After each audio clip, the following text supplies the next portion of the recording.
जैसी करनी वैसी भरनी। जीवन सचमुच एक अद्भुत और रहस्यमय यात्रा है।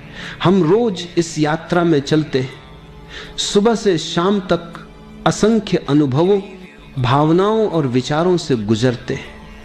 अक्सर हम सोचते हैं कि जीवन में जो कुछ हो रहा है वह बस यूं ही हो रहा है, किसी अदृश्य ताकत का खेल है। लेकिन अगर थोड़ी गहराई से देखा जाए तो समझ में आता है कि हर घटना, हर परिस्थिति, हर मुलाकात के पीछे हमारे अपने ही बीज काम कर रहे हैं। जो कुछ हम बोते हैं वही लौट कर आता है।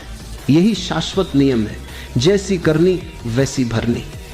अब इस वाक्य को सुनते ही कई लोग डर जाते हैं। उन्हें लगता है कि यह किसी सजा की चेतावनी है, जैसे कोई भगवान बैठा है जो हमारी हर गलती को गिन रहा है और समय आने पर दंड देगा। लेकिन सच ऐसा नहीं है। यह नियम किसी अदालत का फैसला नहीं है, यह तो ब्रह्मांड का सहज संगीत है।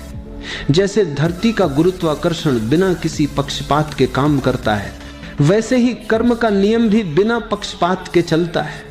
आप चाहे गरीब हो या अमीर, हिंदू हो या मुस्लिम, शिक्षित हो या अनपढ़, यह नियम सभी पर समान रूप से लागू होता है। सोचिए, जब किसान अपने खेत में गेहूं का बीज डालता है तो आम का पेड़ उगने की उम्मीद नहीं करता। वह जानता है कि जो बीज डाला गया है उसी का फल मिलेगा। प्रकृति इतनी ईमानदार है कि कभी धोखा नहीं देती। अगर बीज गेहूं का है तो गेहूं ही उगेगा, चाहे किसान अमीर हो या गरीब, चाहे वह पूजा करता हो या नहीं। इसी तरह हम जो विचार, भावनाएं और कर्म अपने भीतर और बाहर फैलाते हैं, ब्रह्मांड उन्हें उसी रूप में हमें वापस लौटा देता है। यह कोई चमत्कार नहीं बल्कि अस्तित्व की सीधी सादी गणित है।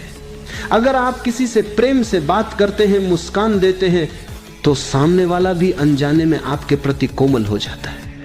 यह उसकी मजबूरी नहीं बल्कि ऊर्जा का स्वाभाविक आदान प्रदान है। जैसे आप पर्वतों में जाग कर रहे हेलो बोले तो पहाड़ उसी स्वर में आपको हेलो लौट आता है। आप क्रोध से बोलेंगे तो वही क्रोध प्रतिध्वनि बनकर लौटेगा।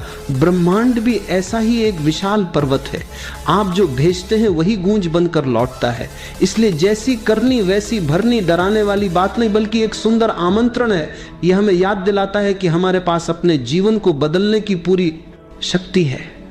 हम हर दिन हर पल नए बीज बो सकते हैं।